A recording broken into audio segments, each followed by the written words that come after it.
the royal We do nothing public. wrong. I mean, we're just perfectly reacting to it. Everyone else is wrong. Obviously. That's the point of this podcast, is that we are right and people should listen to us.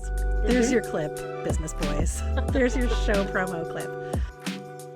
Hello and welcome to HR Confessions. I'm Rebecca Taylor. And I'm Kim Rohrer. We are bringing you unfiltered perspectives from the world of HR, real stories, and good advice. And I'm so excited today because we have a special guest host. Yay! Yay. I'm excited to introduce you all to Gianna Scorsone, co-founder and COO of Champion. G, you want to tell everyone a little bit about you? Thanks, Rebecca. Hi, everyone. Super excited to be here as the non-HR voice. I've been a go-to-market leader for the last 25 years, mostly in the tech and SaaS space, but got my start in retail sales, so I got lots of HR confessions from that industry. But I've been a sales leader and moved into RevOps and then owning the full cycle. So it's really been an exciting time in my world. I'm a native New Yorker, and I'm a creative at heart. And I love that. You also used to be my boss. G was my boss back in the day. This is true. I was, but we're not telling any of those stories. So Confession. She used to be my boss. Nope. Those are confessions for another time. that's in a vault. That is in a vault. That is in a vault. A previous life. Yeah. Yeah. And I thought it'd be super fun to have sort of another voice here that's representing sort of the non-HR side of the business, because, we talk to an HR audience. Kim and I are HR people. And I've also kind of in my career gone into this sort of COO role and co-founder role myself too. And I always feel like it's like two different sides of my head want to sort of address the different things that come up in some of these stories. So we thought instead of me splitting my personality, we'd have G come on. Slightly outspoken, big thoughts. Yeah, exactly. You're a real wallflower, so I'm really hoping you feel the courage to participate in this. We'll bring you out of your shell, G. Yeah, Don't worry. I'll try, guys. I'll try my best. Yeah. So I don't want to oversell this, but I do have to say that this is going to be the kind of story that makes you say, "I'm sorry, what?" multiple times. Oh boy, My I'm favorite. excited. My favorite. Yes. Yeah. I'm leaning in. Ready. Yeah. So as we go, as we all know, live commentary, live reaction, I'm going to have questions about your thoughts and opinions as we go, but I have a feeling that I'm not even going to have to call an invitation in to give any reactions, because I feel like this is just going to kind of take right off. But Do we need a buzzer system? we should have a buzzer system. Fun. So before we kick off, here's the leading question. Kim and G, how do you two feel about handling a comms plan during a crisis? Oh, well, is it bad to say I love it so much? Not at all. I just was talking to someone about this today, that this is my sweet spot. I love comms plans. I love writing communications, and crisis communications is one of my favorite things to do, not because I'm like a sadistic monster, but because in a crisis, your communications can give people comfort. It can give people a good experience. It can make them feel seen and heard and taken care of, or it can blow up in your face and be a complete shit show.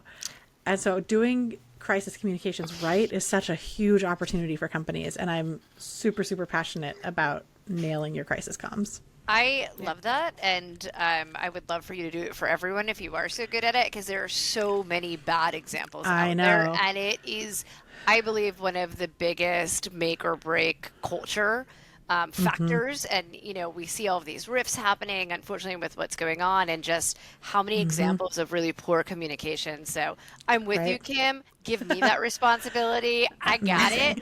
And I've had to do it a lot, right? I would venture to say I've done the crisis communication, right? Where it was just completely botched organizationally, and then you have to have me as the buffer to readdress it, give the why, soften it up. So I'm in. Yep.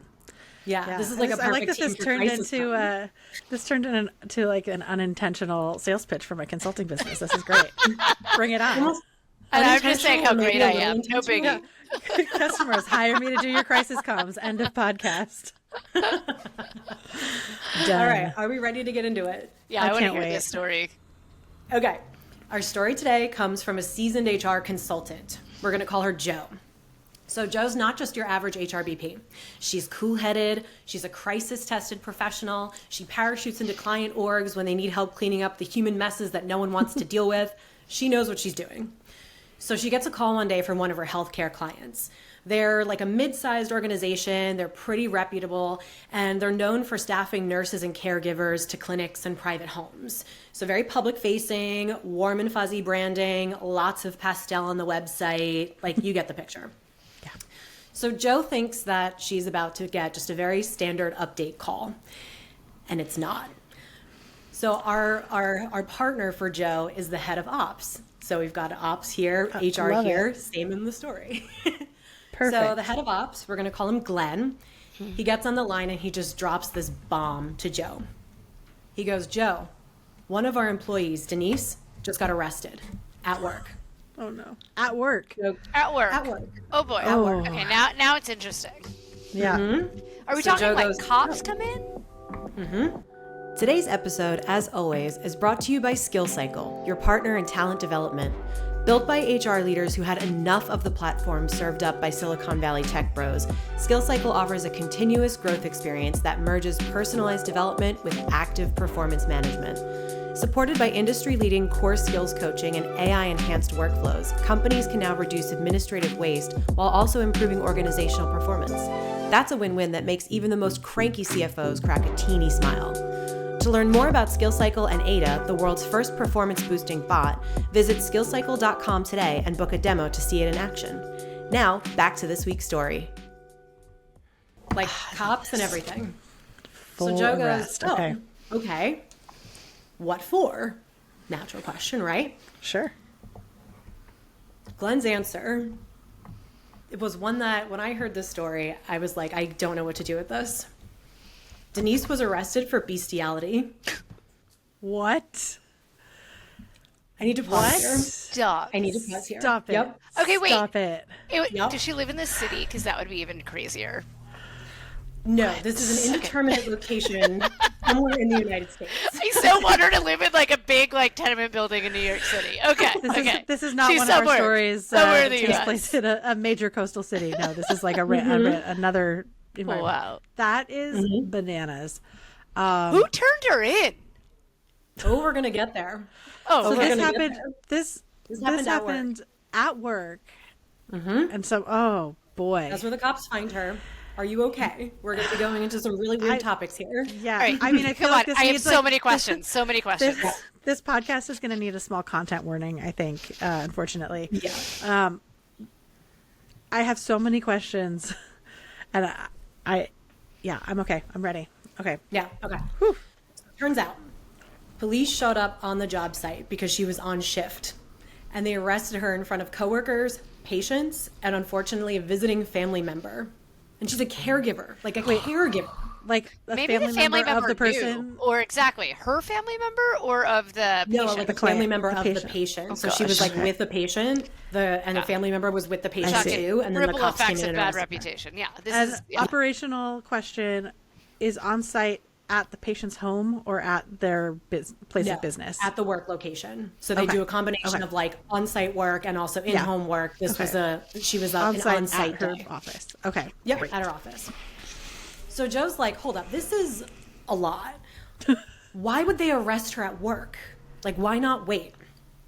So it turns out Denise was already on thin ice with local law enforcement because, wait for it, her husband had been arrested the week before. What was it for? Public indecency. Specifically, exposing himself at a grocery store. Oh boy. what section of the grocery store? The produce section? It matters. The deli?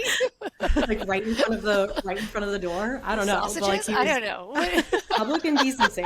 Yep. Wow. So do They're a either real one dream of you team. want to take a stab at what they found on his phone when they took it into evidence? I mean, the bestiality. Obviously. Yeah, videos of his wife.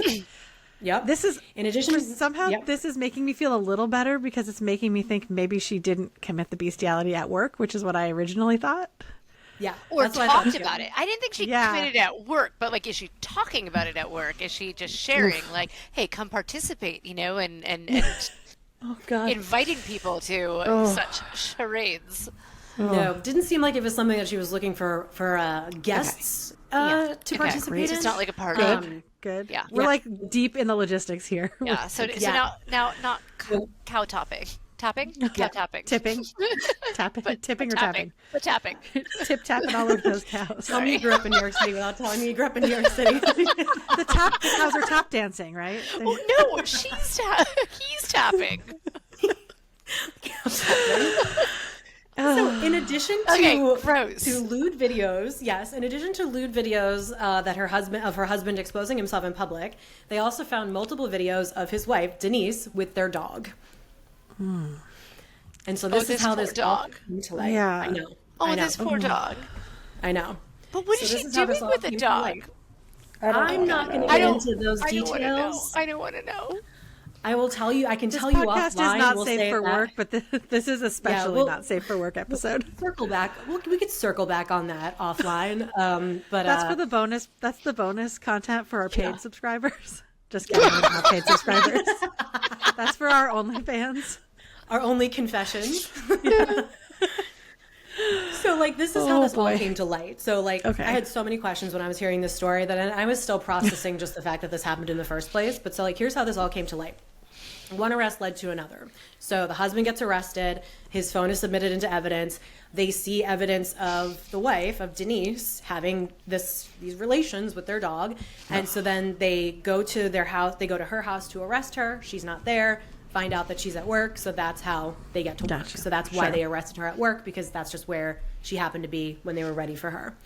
So a public-facing employee in a trusted caregiver role arrested mid-shift for some of the most horrific charges you can imagine. So Joe immediately goes into crisis checklist mode. Did you forget that this episode was about crisis comms? So she goes into crisis checklist mode. So one thing you should know is that the location where Denise worked was shutting down. So she'd already been told that her last day was later that very week. So the whole what happens to her employment question really isn't necessary. Like Denise didn't have a job in a couple days anyway. So like that's not even something that Joe has to worry about. Great. Which I guess good for Joe. Like one less thing. One silver lining. Yeah. So Joe says to Glenn, do we have a crisis comms plan? Because remember, she's a consultant too. So she's not like always in-house there. This is just one of her clients. And this was publicly visible to clients and staff. This wasn't just like we can disappear this employee because she's not going to work here anymore anyway. Has it made the news? Was the arrest like recorded? Right? Like these are that's really important detail to know how severe the okay. I'm going to say yes and yes if I have to guess. No, I know, me too. This is juicy. So this is what Joe's thinking too, because like Joe's also just like, she's like, this is obviously going to be a very public thing. You know, it happened while she was at work. Other people witnessed it. This is a charge that is going to be newsworthy. Like this is just, it's just one of those things. So she asked Glenn if they have a crisis comms plan, and he goes, "Oh, I think we're just going to let it lie and hope no one picks it up." No. This is why he needs a consultant. No one picks up this salacious story. So you're both like, you know, bowing your heads in disappointment. So like, let's do like an HR 101 or a comms 101 thing. So like, Kim, you're the comms queen right now, right? So like, tell us why we need a good crisis comms plan. Listen, if you don't give people information, they will fill in the gaps.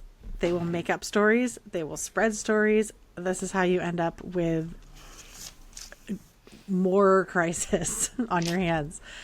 People will fill in the gaps if you don't give them information. And especially remember the detail that this location is closing. And so you also don't want them to associate this scenario with this is why we're closing. What does that mean for the rest of the organization, the company itself? Right. And you have to think about your employees and also your customers when you're in a highly, anytime you have customers, but especially in one that's like your customers are trusting you to care for their loved ones, that adds an extra layer of customer care. In a vulnerable way, right? Yeah, like, exactly. We're getting personal Your employees are coming into their homes. Like, you extra touching need them, that support. You know? Yeah. And then a funny like question that we sort of always muse on in these things is that, you know, like the comms plan, yes, there's the internal comms plan that's for employees and for people who work there, but then there also is usually a PR comms plan for external. So like, what do we say to reporters? What do we say to, even patients, customers, whatever. There's no PR team here, so Joe gets to do both. Of course. Like, Joe's in charge of everything. The thing I was going to say about that is when you have these two pieces of communication, and often in companies they're handled by different teams. You have your marketing team working with a PR agency on your external comms and your HR team doing your internal comms. And if those teams are not in close communication, you end up with different messaging, and you have employees saying, well, I read this in Business Insider, but you told us this other thing. So it's really important. Part of the plan in Crisis Comms Plan is who are all of the stakeholders, who are all the people creating communications, and are they all working from the same, I don't want to say script because that makes it sound falsified maybe, but like the same plan. Talking points. Yeah, right. Talking points, yeah. Who is their audience? What does their audience care about? What is their audience going to be fearful of, right? So what emotion do you need to tap into? What information is going to make them feel safe? And what level of information should they be allowed to hear, right? Different access levels. Part. Yep. Yeah. Yeah. And order of communications. Who finds out what when. Yeah. Yep. Absolutely. And the thing is, like, there's a lot that was just sort of found out right away just because of how obvious this happened, that it was on site. But then there are sort of the layers of, reporters are going to ask employees things. People are going to be filling in the gaps if they don't have a plan and they don't know what to say. So Joe does the responsible thing. She tells Glenn, you have to get ahead of this. This will hit the press. If not today, then definitely tomorrow. You need a statement. You need employee guidance. You need a plan. But Glenn's in ostrich mode, like head firmly in the sand. And what Joe gets to do now is she gets to do something that no one really trained her for, but is still kind of part of, this whole thing. She has to explain all this to their offshore HR partner. So Joe is like the consultant who does like strategy. They have an offshore partner who handles like payroll benefits, like all those things. This is a real story, right? Like, I just need to remind myself that this is a real story. Welcome to HR Confessions. This is bananas. Yeah. And like, so as she's thinking about gearing up to talk to this offshore HR partner, she's like, I guess, like, here's a question for the two of you. Do you ever feel like you're about to ruin someone's innocence just by opening your mouth? All the time. All the time.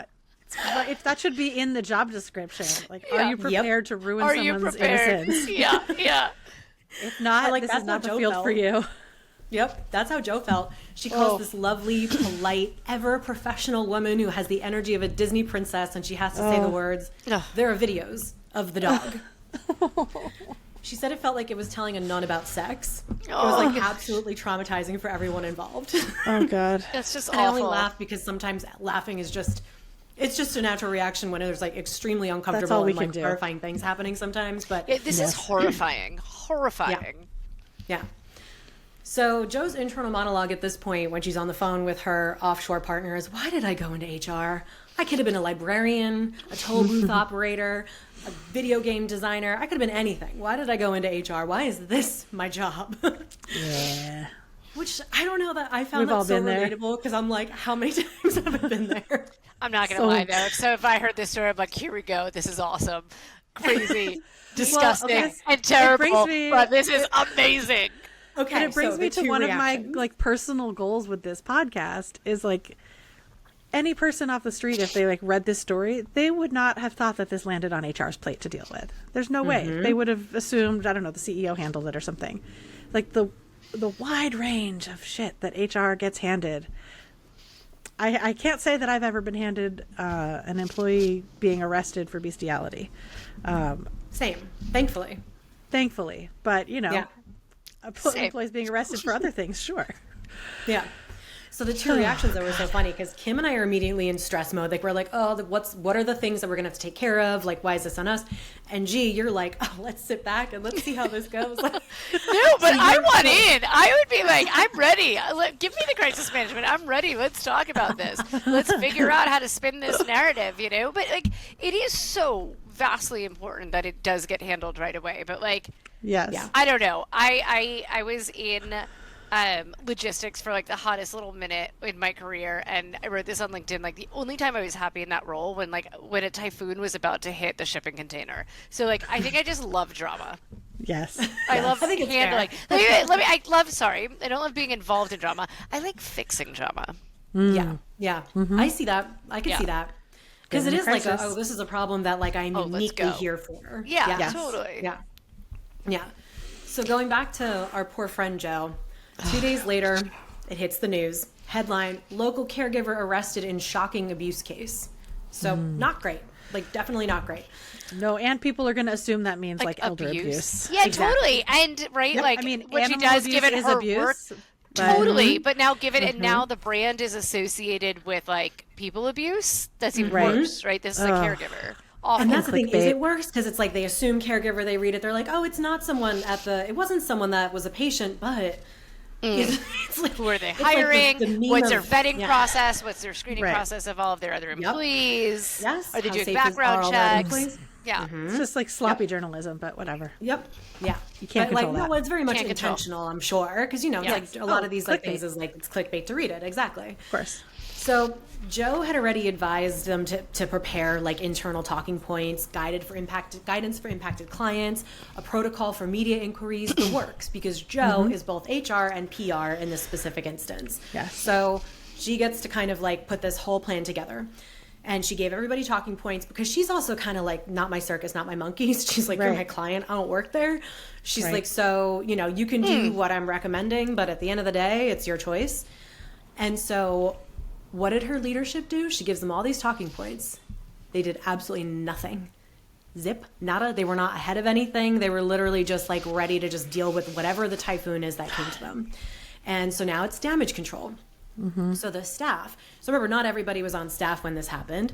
People love to gossip. So the people who weren't there probably heard something from the people who were there by now. Of course. That was like on speed dial. Come on. Yeah. Yeah. So even if they didn't know what it was for, they at least knew that Denise had gotten arrested at work. So even if that's all the information that they had, that's enough to start the gossip train. But now they're learning about all these details on Twitter. From the news. Clients are furious. Yeah. And from like social media interactions, which as we know are not chill, and it's really bad when they're not chill in a not chill situation. Oh boy. And so they're also dealing with like customers and clients and patients, right? Because they're there on staff. And so now they don't have the tools that they need to deal with this. They don't know what to say to patients or to patients' families, or they're getting calls at the reception desk. So they're learning about it. They're freaked out. And Joe's on the phone 12 hours a day trying to contain all of this chaos that at least could have been managed with some foresight. Like half of this could have been, if not avoided, at least handled better if the staff had a script and a plan. They needed a script to field the calls from the customers that were coming in and probably the calls that they're getting from media, right? Like they needed that. Yeah. This is where HR and ops partnership is so great. I'm thinking back to like some intricate crises that I dealt with at previous companies where I had to really partner closely with legal, with finance, with ops, the other leaders in our company to make sure we had all of those boxes checked. So we know like, okay, do we have customer comms? Do we have client comms? Because we had a slightly different tiers of like clients versus customers. And like, do we have media comms? Do we have something for the CEO to post on social media if we need to? Do we have like marking all of those things, and then for legal to come in and be like, okay, is there any legal thing we need to check the box of like our accountability or I'm trying to think of a word and it's not coming to me. Liability. Thank you. Yeah. I was like, compliance? Not the right word. I moonlight as a lawyer during my HR days. Obviously. I know the words. You need all these, and like from the ops perspective, I don't know what the back end ops look like for this type of organization, but I imagine there are different levels of like systemic like dependencies in how like, okay, if we notify the patients, that means that also these people need to be notified. And if we need, like, how do all these different pieces work together? It's not as simple as like send something out to all of our employees, patients, customers, family members. Like you need someone with the ops brain to partner with the HR brain to like make sure all your bases are covered. Operationalize it. But like, again, my sales brain comes into play here. Thank you for TLDRing my rant. You got it. Operationalize it. I got you. Done. I got you. Boom. But like my sales brain comes into play here, and it's just like, they're going to hemorrhage customers. Yeah. Period. So like they need to talk to their patients ASAP. Mm-hmm. And like, here's the thing: is like Denise wasn't even supposed to be working that day. Like, oh, Denise is just a mess. Like, oh gosh. Yeah. She came into work because she was like, the cops are going to come arrest me at my house. Yeah, totally. They won't do it at work. Yeah. So that's the thing. It's like she probably knew that something was amok or something was happening, and she thought that she could hide in her job. And this happened on like her official last day was supposed to be that Friday, and she got arrested on Wednesday. So like this was also so close to not even being Joe's problem, because then it close. Yeah. Yeah. But what did she think? Her husband gets arrested. Like, let's really think about her for a moment here. Denise is her name? Denise, Let's think about Denise. Denise knows her husband gets arrested. She knows what he has on his phone. Is she not talking to a lawyer like, hey, lawyer, uh-oh. Or her husband's lawyer, even? Well, that's what I mean. Like, her husband's lawyer. Maybe they don't like, have lawyers. Hey, heads up. Maybe they don't have lawyers. But maybe she did, and maybe, or like, I mean, maybe they had a lawyer, or even if it's have a state-appointed lawyer at that point, right? Yeah, you gotta, at least have a public defender, if not like your own, lawyer who you've hired. Yeah, and like, I think that this is also just so there's a lot to unpack probably about Denise. Maybe she didn't know it was illegal. There is that possibility, because we don't know. I don't know anything about Denise other than what I've shared in this story. I don't know about her personality. I don't know about her history. But like, there's also a scenario that she just didn't know that this was a big deal, or I think if anything, it's more likely that she was in denial. Like that there's just sort of, it's traumatizing seeing, your husband gets arrested for something that, is not great. Yeah. And so she's scared. And so like, maybe she didn't even go to work like normal and say, oh, I hope they don't find those incriminating videos of me. Denial is a very strong drug, and maybe she even thought because there's also the question of if he was arrested for exposing himself at a grocery store, why they need his phone, right? Yeah. Like why? That's my question. Is just like, why do they even have access to the videos on his phone in the first place? But I mean, you get arrested for indecent exposure. I assume they're gonna go through all your shit to make sure there's not more. Yeah, I would assume. I don't know enough about the legal system. They have a warrant to They have to have a warrant for it, right? Yeah. But again, once they find out that there is a warrant, why aren't alarm bells going off in Denise's brain? Rather than saying, let me go to work, it should say, let me go flee, right? Okay, so maybe she shouldn't flee. Maybe she should go turn herself in. But like, come on. Turn yourself in, yeah. Going to work is not the thing you should do. We rank it as turn yourself in, flee the country, and then go to work like normal. Yes. Don't make this ranking. HR's problem. There is sort of this like fight, flight, or fright kind of thing, or fight, flight, or freeze. So she's not.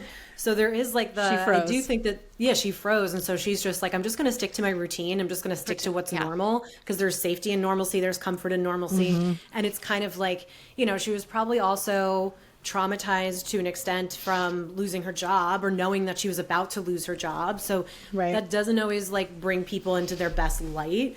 You see, job loss is a very traumatic experience. We have no idea what their home life was like. I'm sure it sounds very complicated. But or not complicated.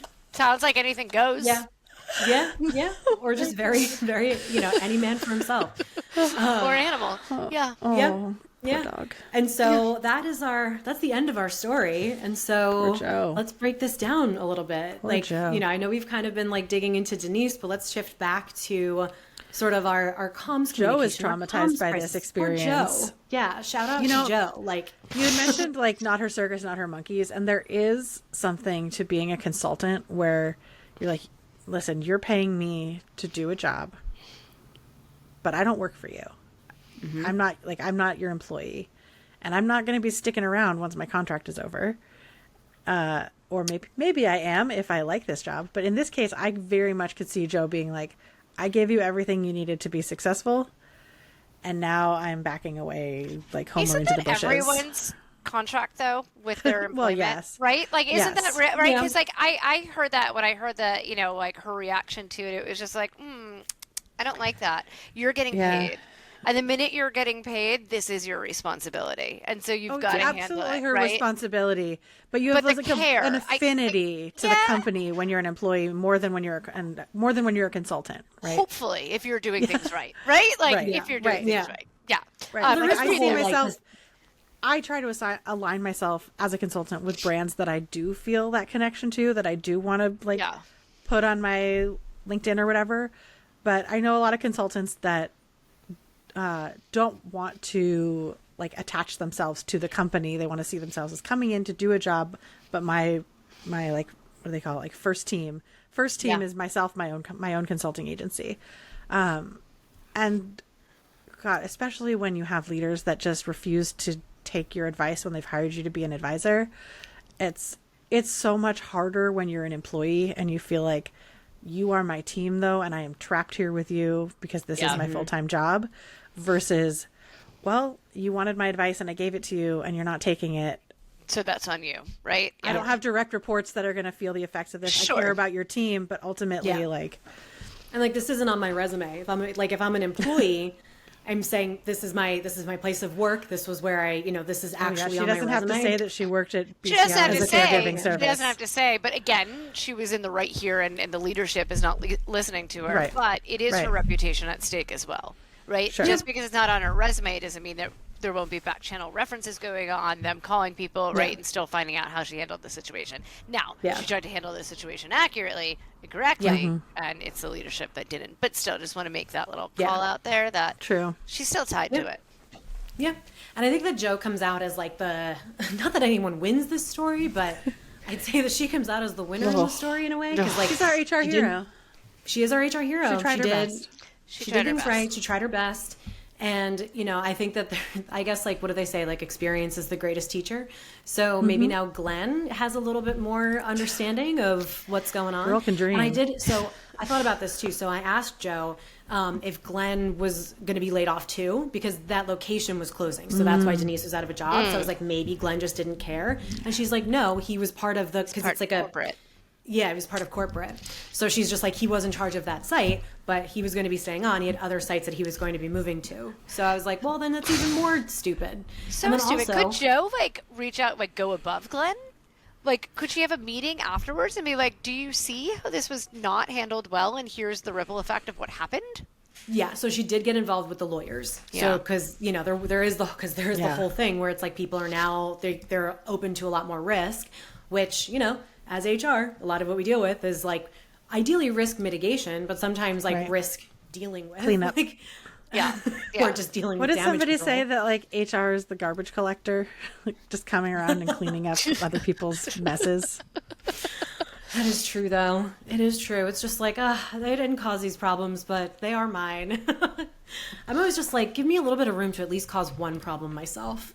But I don't even have time to do that because I'm too busy cleaning up everybody else's. We can't cause our own problems. I disagree, ladies. I disagree. Ooh, I've seen HR cause plenty of problems, but that might be a personnel issue. Mm-hmm. Yeah. Well, I mean, so that's like the thing is like anybody can cause a problem within a company. Who is usually the one in charge of dealing with that problem? So Kim and I always see it as like it's always HR. But if HR is the one who's causing the problem, then ideally you want to see leadership deal with it. Or absolutely, right? Or a collective understanding, right? I think that when you've got an HR leader who's really well entrenched with the business and understands the different mindsets from each of these teams, what we were talking about before, Kim, right? Like really understanding who the persona is, what level they're going to care about, what they're privy to, then you've got an amazingly empowered HR leader who's going to be able to help, roll out all of those comms. I've been in scenarios where that's not the case, right? And it's just a one size fits all for the organization, and it's just not going to work. And that's when leadership had to come into play and say, wait a minute here, we need to do it like this for this team, this for this team, and back channel. Yeah. I think it's where like the partnership between those different sort of leadership positions and HR is so important, because it's not fair to expect one person or one team to have sort of this entire skill set and this entire ability on their own. Yes, there is a certain level of savviness and education that you do have to have, especially as you grow your ranks in HR. Like you do need to have, if not the emotional intelligence, ideally the emotional intelligence, but also the business acumen. Yeah, absolutely. To kind of just understand. Yeah. And Sorry to interrupt you. You have to know the regional differences, right? Like global companies, absolutely, right? How one culture is gonna what they need versus another one, and how they'll interpret that data. And I think the best HR teams that I've seen are ones where they are partnering with business, right? Where they are saying, hey, here's the plan. How will this land with your team? What language do you recommend otherwise? But then it coming from HR so that there is that like authoritative voice, right? And that level of corporate alignment. Or to reverse that, having HR help those team leaders with their messaging so that then the C-suite leader or the manager or whatever of that department is sending it to their own team where they already have the authority, right? Like this is the delicate balance and why you need a comms strategy in general, not just during times of crisis. Some messages are going to be better received if they're coming from HR, or it's more appropriate coming from HR. The number of times I have pulled to an executive and say, like, I need to use you as a lever to send this message. I will help you write it. I will write it for you, but it needs to come from you. You need to be the one delivering it. So you need to understand the message. You need to know why we're sending it and why it's important that you are the one delivering it. So question, what do you think they should have communicated to the internal team about Denise's scenario? I was thinking about this as we were getting the story, because it's a very interesting case where from an HR perspective, I want to protect employee privacy, and I want to, even though I'm horrified by the behavior, I don't want to go out there and be like, Denise was arrested for this reason. Yeah, and then it just feels like gossip too, right? Right, exactly. Yeah. And yet, then it came out in the news 2 days later. But for me, as the HR person, I would communicate, many of you at our site at this location witnessed this today, in order to give everyone the same level of information. Here's what happened. Yes, one of our employees was arrested. Report show it's because of, I would just say, like, one of our employees was arrested on the premises. We are working with the families that are potentially impacted by her absence, and we'll be following up in the next 24 hours with more information and communications guidelines. And then you go out with your like scaled out communications, like, if you're contacted by the media, please refer them to this person. Yep. Et cetera, et cetera. So question though, do you think that they should come out with a statement saying we do not condone this behavior, right? Or we stand against this, right? Yeah. Okay. Agreed. I think they would. You've got to go that step. I as HR, until it's like public in the news, I wouldn't be the one to reveal that information to employees. Right. I'm assuming now at this point it's out there, right? Like it's hit the news. 48 hours later, it's out there. And then you're following up with employees and saying, like, hey, you've probably seen this on the news. This is your follow-up. Obviously, at this organization, we don't condone this behavior. This employee has been terminated. Here are your talking points if anyone from the media reaches out to you. And I don't know, enhanced manager training to follow. I think there's an element too that's kind of just, most employees, they're immediately going to go to, how's this going to impact me, or what does this mean for me? So I do think it's an important thing for an HR representative to say, here's what's probably going to happen. This information may reach the news, or if it has by then, it's like, now that this information is in the news, we're probably going to get a lot of phone calls. This is going to be what you're going to say to anybody who's calling from any media outlet. If it's a family member, here's what you say to them. And this is your escalation here's plan. What to expect. Yep. And it's like, here's what to expect. People are also going to be looking for on-site support, or they're going to be looking for extra people. Resources. Resources and extra leadership. Like, this is a time when Glenn needs to fly in, when Joe needs to fly in. I don't think Glenn needs to fly in. He needs to fly out, but someone needs to fly in. Well, just because he's the de facto leader. No, totally, of course. So question, and I agree with you, right? People need an outlet. People need to talk. They need advice. We need to be able to like cool and calm this situation. They just need to know what to do. However, you also don't want to boil this situation and give it so much space and so much room where it grows. Yes. Right? And so what is that balance? So you fly all of these people in. What's that time period? How do you allow people to feel heard? But how do you not allow it to stew and manifest that where now it's impacting everyone's job? Honestly, I don't know that I would fly everybody in for this. I don't know that I would, because this is, while it is a dramatic and gossipy story, it didn't happen. It happened outside of the bounds of the workplace. This wasn't like a workplace incident. And the employee's been terminated. I think people will need support and resources, want someone to talk to, but the wanting someone to talk to is honestly probably going to be more because they want to gossip about it than like, I What need emotional happened? support because this happened to my customer, right? Yeah. So I'm So not even really, saying like- it in terms of someone to talk to. Sorry, what? Sorry, didn't mean to cut you off. I didn't mean to cut you No, off. I didn't hear what you said. I was going to say, I wasn't even saying it so that they have someone to talk to. That wasn't my point. My point is like having backup so that if the phones get overwhelmed, if reporters show up, it's like there's leadership you there can call that forward. employees don't have to be the ones that are like Right. dealing like with the deluge taken. of shit, Yeah. right? True. I think having Just an so that they've got some executive backup. on site to deal with reporters. And then, I would do one because then the employees also feel supported. Like they're not the one dealing with this shit show of a mess that they didn't cause. Yeah, it doesn't feel like anyone like Right. threw a Molotov cocktail totally, and it's totally. just like deal with it. Yeah, totally.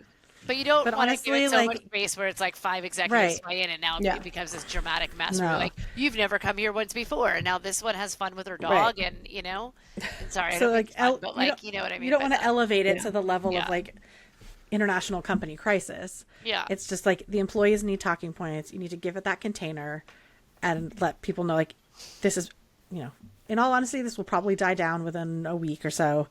And as long as you get people through that first week with a communication script and an escalation plan, then they can move on with their lives and that location will close. And then the reporters will move on to the next salacious story. I was gonna say, I think the pro is that probably that they were all not going to be there for much longer anyway, so they're probably just like, well, Right? it is what it is. Yeah, The pro for Joe. But then Joe, I want to know if Joe had to stick around, if she was still working for the company after this event, or was she just in there to like help close down that location?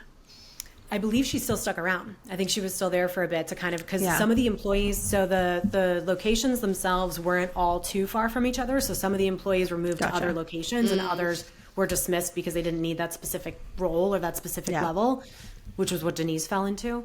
But I think that it's just I think it's just so interesting, the different approaches between put our head in the sand, be prepared, and how much of a range there is to kind of get from that to the other, and how how prepared to be. Yeah, totally. And I think it's just what we talked about also, of not over amplifying and not giving too much space to something. And so there's such a delicate balance there.